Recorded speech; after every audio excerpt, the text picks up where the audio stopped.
Alright everyone, if you're letting these Cairo quackwacks, these people na nag-train sa YouTube University, sa social media university, wala talagang pinag-aralan, walang school na pinasukan, walang lisensya, walang PRC license, kasi yun ang regulating body ng professionals sa buong Pilipinas, walang PRC license, walang pinag-aralan, hinahayaan nyo pumunta sa bahay nyo na parang manikurista, na nag-home service. Tapos pag na-injured kayo, sasabihin magdidemanda kayo. Sino didemanda ninyo? Alam niyo nung lisensya yan.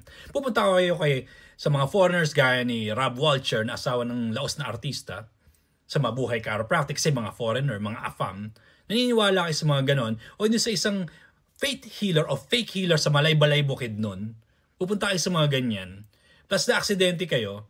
Sisisihin nyo sila, kayo naman may kasalanan, kayo naman namili niyan. Then, it's gonna be your fault. Nagko-contribute kayo sa lalo'y kagagastos nyo, lalo'y kasasama ng kalagayan ninyo instead of coming to a proper clinic.